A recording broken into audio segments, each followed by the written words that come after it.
नमस्कार दोस्तों, आप सभी का स्वागत है। आज नवरात्रि के छठे दिन में 5 दिन 5 नए व्रत हमने किए। शारीरिक उपवास के साथ साथ मानसिक उपवास कर रहे हैं ताकि मन और शरीर दोनों स्वस्थ रहें। मन ही सृजन करता है। मन जैसा चाहता है शरीर वैसा बन जाता है। आज छठे दिन में छठा व्रत क्या है, आइए उसे देखते हैं। हो सकता है आपने कुछ अंदाजा लगाया हो कि आज क्या व्रत हो सकता है। ये सारे मानसिक व्रत हैं और ऐसा नहीं है कि आपने सुने नहीं है, सब सुना हुआ है। बट मैंने कोशिश की है कि एक माला बन जाए और हमें याद ही रहे, ये हमारे स्वभाव में आ जाए चीजें। तो आज का व्रत है नॉन इंटरफेरेंस। हस्तक्षेप ना करें किसी के जीवन में और ना दूसरों को अपने जीवन में हस्तक्षेप करने दें। अपने निर्णय खुद लें। आपकी आत्मा क्या सीखने आई है वो वही जानती है, कोई दूसरा कैसे जान सकता है। तो दूसरों को अपने जीवन में हस्तक्षेप ना करने दें और ना स्वयं दूसरों के जीवन में हस्तक्षेप करें। एक बहुत प्यारी बात आती है कि कैटरपिलर जो होता है उसकी अवस्था होती है तितली बटरफ्लाई बनने तक की। और एक व्यक्ति ने सोचा कि इतना ये संघर्ष कर रहा है इससे झिल्ली से बाहर आने के लिए, तो क्यों ना मैं इसकी मदद करके इसको बाहर निकाल दूं। तो उसने उसकी मदद करके बाहर निकाल दिया। उसने तो मदद करनी चाहिए लेकिन उसके विकास के क्रम में हस्तक्षेप किया, उसे उसका संघर्ष नहीं करने दिया। तो इतने से हस्तक्षेप से उसके पंख जो थे, उसके पांव जो थे वो टूट गए और वो तितली कभी भी उड़ नहीं पाई। हम ऐसा ही करते हैं, हर किसी के जीवन में ये सोचकर हस्तक्षेप करते हैं कि हमें ज्यादा पता है, हम उन्हें गाइड कर सकते हैं, हम मार्गदर्शन कर सकते हैं। लेकिन ऐसा नहीं है। हम हस्तक्षेप करके दूसरों के जीवन में उन्हें आगे बढ़ने से रोक देते हैं और हर एक घर में यही हो रहा है। हर एक सदस्य दूसरे सदस्य के जीवन में हस्तक्षेप कर रहा है कि जैसा मैं चाहता हूं वैसे ही करो। माता पिता चाहते हैं जैसा हम चाहते हैं बच्चे वैसा करें, बच्चे चाहते हैं जैसा हम चाहते हैं माता पिता वैसे चले।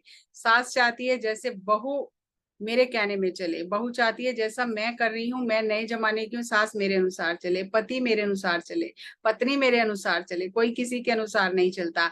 क्योंकि मन के स्तर पर सब अलग अलग है। तो इकट्ठे एक एक दूसरे को जो हम आधिपत्य जमाते हैं कि मेरे हिसाब से चलो, तो हम उनकी प्रगति में रुकावट डालते हैं। और जब हम किसी की प्रगति में रुकावट डाल रहे हैं तो हमारी में रुकावट आनी तो अवश्य ही है, आएगी। क्योंकि जो दे रहे हैं वो वापस आएगा।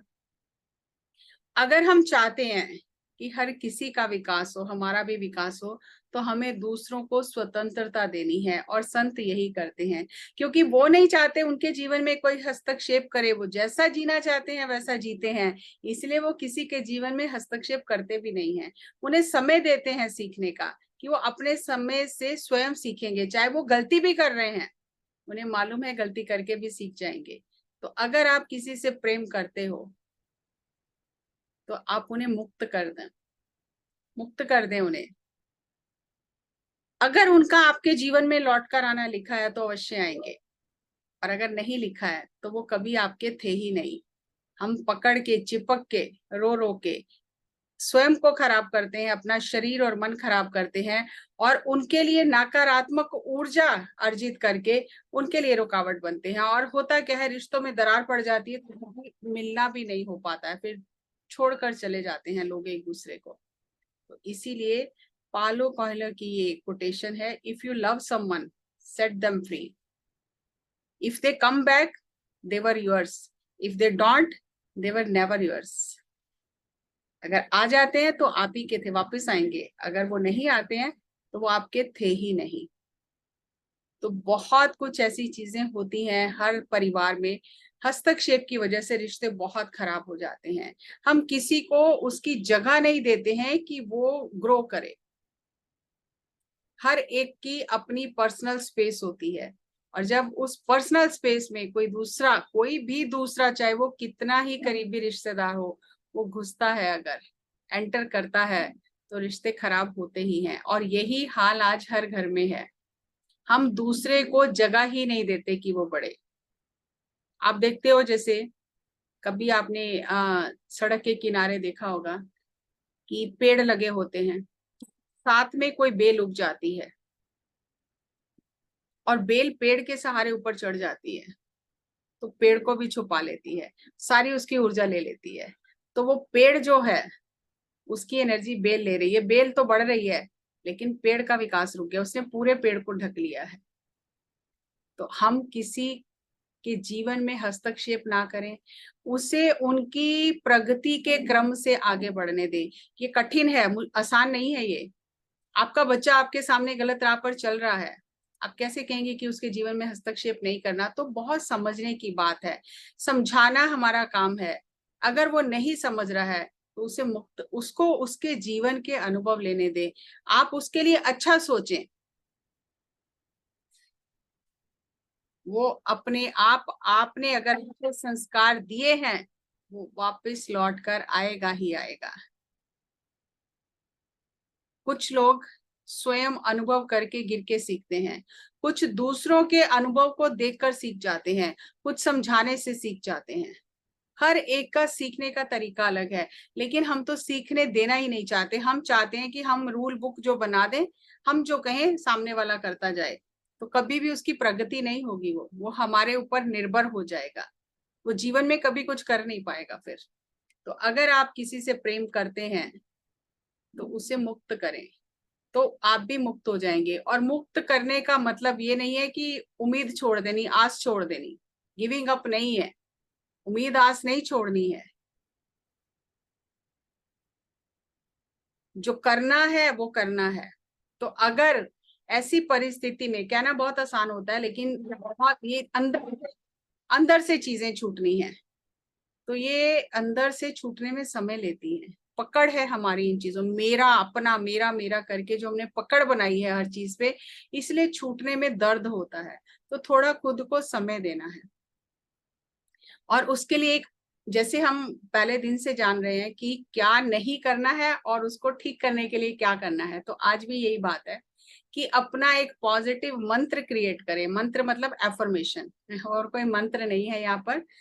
उस दर्द भरे विचार से बाहर आने के लिए, उस भावनात्मक दर्द से बाहर आने के लिए, उस सिचुएशन को ठीक करने के लिए, आगे बढ़ने के लिए कोई मंत्र अपने मन को, अगर हम आगे नहीं बढ़ पा रहे उस सिचुएशन से, चीजों को स्वीकार नहीं कर पा रहे हैं, तो इसका मतलब है हम आगे नहीं बढ़ पा रहे हैं।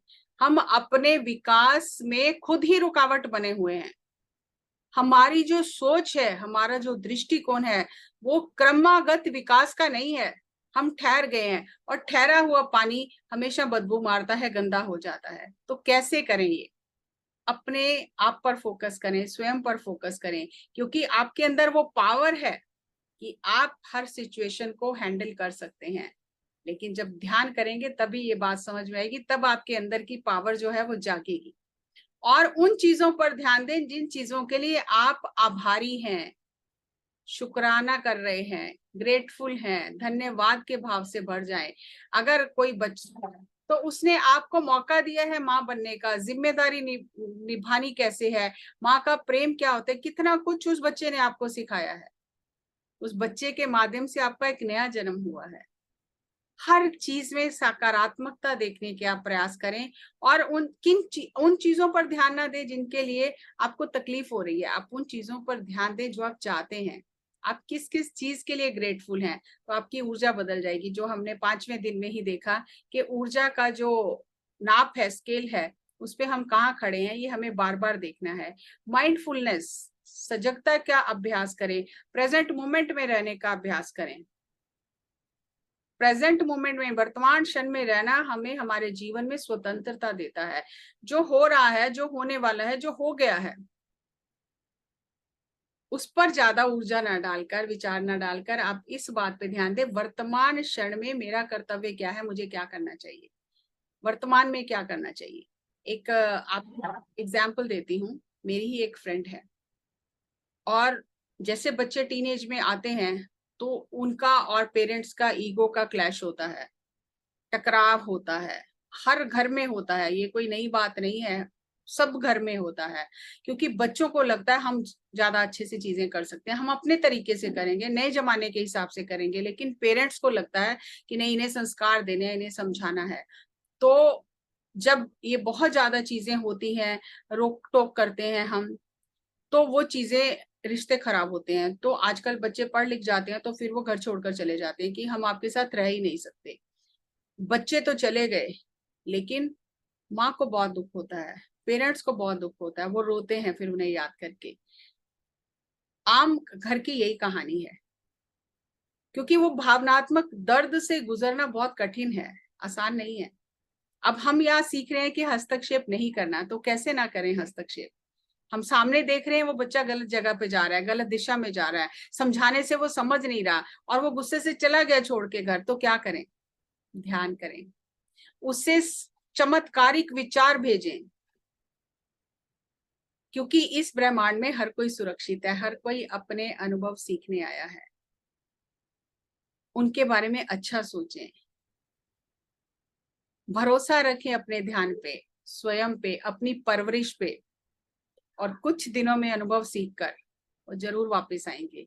उन्हें एहसास होगा कि उन्होंने क्या किया है और उन्हें क्या करना चाहिए। और ऐसे हजारों उदाहरण हैं जहां पर लोग वापस आते हैं, चाहे वो पति पत्नी का रिश्ता हो, चाहे वो सास बहू का रिश्ता हो, चाहे वो नंद भाभी का रिश्ता हो, रिश्ते सुधरते मैंने अपनी आंखों से देखे हैं। लेकिन उसके लिए एक एक व्यक्ति अगर प्रयास करे, जो ध्यान कर रहा है, तो चीजें बदलनी शुरू हो जाती है। समय जरूर लगता है, लेकिन बदलती हैं। तो हम वर्तमान क्षण में रहें, उन्हें, जिनसे हम प्रेम करते हैं उन्हें मुक्त करें, आजादी दें उन्हें, स्वयं पर भी करुणा रखें, छोटे छोटे निर्णय लें, प्रैक्टिस करें उनकी, और अपने आप को शाबाशी दें कि ये मैंने कर दिया, मैंने ये भी कर दिया, ये भी मैंने कर लिया। तो अपने आप को शाबाशी जरूर दें। ये छोटे छोटे काम जब हम हर दिन करते हैं तो हमारी बहुत प्रगति होती है।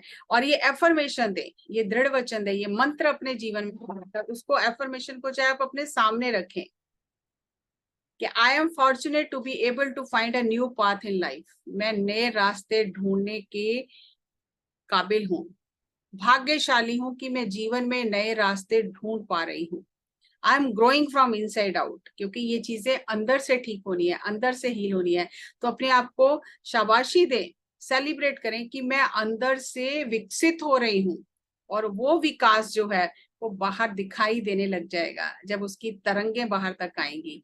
Everyone is safe in this universe, इस ब्रह्मांड में हर कोई सेफ है। किसी के बारे में आपको ज्यादा चिंता करने की जरूरत नहीं है, वो चिंता करने के लिए बैठा है, उसने भेजा है, उसे ज्यादा चिंता है।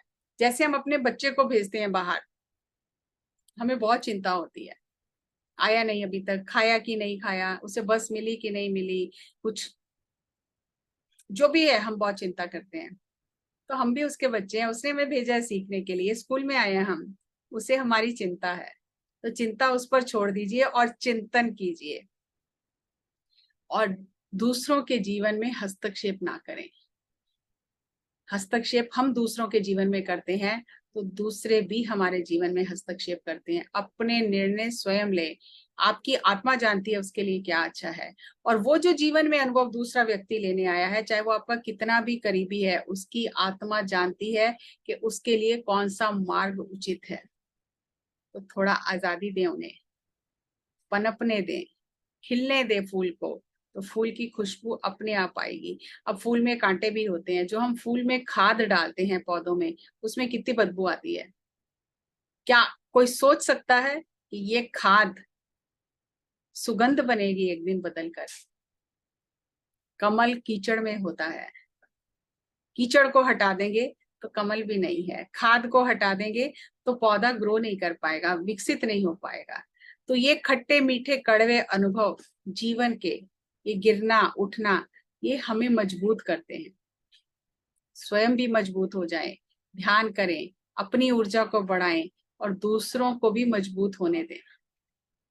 हर दिन ऐसे मौके आते हैं जहां हमें इन चीजों का अभ्यास करना होता है, तो इन चीजों का अभ्यास करें हर दिन। यहाँ मैं आपके साथ एक अनुभव शेयर करना चाहती हूँ। मैं अपने भाई के साथ रहती थी। मेरे भतीजे बड़े हो गए थे, टीन एज में आ गए थे, और बड़े वाले भतीजे का मुझसे बहुत प्यार था, लेकिन धीरे धीरे अचानक कुछ ऐसा हो गया, मन में उसके क्या आया मालूम नहीं, उसने मुझसे बातचीत करनी बंद कर दी, बहुत गुस्सा करने लग गया। और बहुत तकलीफ होती थी मुझे कि ऐसा क्यों कर रहा है, क्योंकि आप बचपन से ही मैंने उसको देखा ग्रो करते हुए, और बहुत अच्छा ध्यान करता था, थर्ड आई भी उसकी एक्टिवेट थी, और अचानक सब कुछ बदल गया जैसे ही वो 10th क्लास में आया। तो मुझे बहुत तकलीफ होती थी कि ये बहुत आगे जा सकता है, तो ये कहाँ रुक गया है, क्यों ये ऐसी चीजें कर रहा है, क्यों इसने गलत रास्ता पकड़ लिया है। उसकी सोच ही बिल्कुल पलट गई, बिल्कुल गलत हो गई कि मैं तो गुंडागर्दी करना चाहता हूँ, पैसा हर किसी भी तरह से मैं पैसा कमाना चाहता हूँ। तो बहुत मुझे तकलीफ होती थी। आप समझो कि मैं बुआ हूं तो मुझे इतनी तकलीफ होती है, तो माँ को कितनी तकलीफ होती होगी। ये बातें करनी बहुत आसान है, लेकिन इनमें से गुजरना कठिन है, लेकिन गुजर जाते हैं और सीख जाते हैं। तो मैं जब बहुत ज्यादा तकलीफ में रहने लगी, बहुत ज्यादा देख देख के परेशान होने लगी, तो मैंने एक बार पत्री सर से पूछा कि सर मुझे बहुत तकलीफ होती है, इतना अच्छा मास्टर है तो कहाँ भटक गया है, तो मैं क्या करूं, मुझे समझ नहीं आ रहा, मैं उसे कैसे समझाऊं। तो सर ने बोला आप कौन होते हो समझाने वाले, उस आत्मा ने ये पेरेंट्स चूज किए हैं, आप जानते हो उसकी जीवन योजना को, तो क्यों उसमें इंटरफियर कर रहे हो। आपको कोई हक नहीं है उसको उसके माता पिता के साथ रहने दो। जैसे आपको समय आने पर रास्ता मिला है, जब समय आएगा उसे भी रास्ता मिलेगा। आपका कोई अधिकार नहीं है उसके जीवन में हस्तक्षेप करने का, उसे अपने हिसाब से सीखने दो। हट जाओ उनके जीवन से, हस्तक्षेप मत करो, उसको सीखने दो। वो उन माता पिता के साथ अनुभव लेने के लिए आत्मा आई है, आप कौन होते हो बीच में इंटरफियर करने वाले। तो फिर धीरे धीरे मेरी वो सारी जो चिंता थी खत्म हुई, मैंने अपना ध्यान बढ़ाना शुरू किया और अच्छा सोचना शुरू किया कि ये बहुत प्यारी सोल है, बहुत अच्छे मार्ग पर चल रही है, बहुत अच्छा ध्यान कर रही है, शांत है, लोगों की मदद कर रही है। इस तरह से सोचना शुरू किया, जो मैं गलत सोच रही थी पहले कि ऐसा क्यों कर रहा है, क्यों कर रहा है, मुझे क्या चाहिए, ये इसको कैसा होना चाहिए, उसमें ऊर्जा डालनी है। तो जब मैंने अपना ध्यान नकारात्मक चीजों से हटाया और इस तरह से सोचना शुरू किया, तो आज उसका परिणाम मेरे सामने है। वो सीख कर, अनुभव लेकर, 1 डेढ़ साल में सब कुछ जिंदगी के फटाफट सब अनुभव लेकर वो वापस उसी रास्ते पर आ गया, ध्यान के मार्ग पर, साधना के मार्ग पर। और आज उसकी बातें सुन के मुझे बहुत हैरानी होती है और सर की बात याद आती है। तो हम किसी को विकसित होने का मौका ही नहीं देते। हम चाहते हैं मेरे तरह से चले, लेकिन नहीं, आप कितना भी रोड़े डालो, अटकाओ, वो आत्मा अपनी ही तरह से चलेगी। तो उन्हें भी शांति से जीने दें और स्वयं भी शांति से जिए। चिंतन करें, चिंता छोड़ दें, चिंता उसको है जिसने भेजा है, वो देख रहा है। ध्यान करें और इन व्रतों का पालन करें। क्या नहीं करना है और क्या करना है, हम दोनों चीजें साथ साथ लेकर चल रहे हैं। तो किसी के भी जीवन में हस्तक्षेप ना करें, समझाना बताना एक बार हमारा धर्म है, बस उसके बाद उन्हें छोड़ दें, मुक्त करें, तो आप मुक्त हो जाएंगे।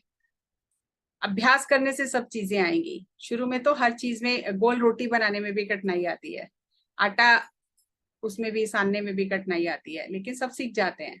इसी तरह से जीवन सबको सिखाता है, तो हर कोई सीख जाएगा। एक नए व्रत के साथ फिर आपसे मुलाकात करेंगे, तब तक ये 6 व्रत जो हुए हैं इनका अभ्यास करिए। नमस्कार, धन्यवाद, thank you, thank you, thank you.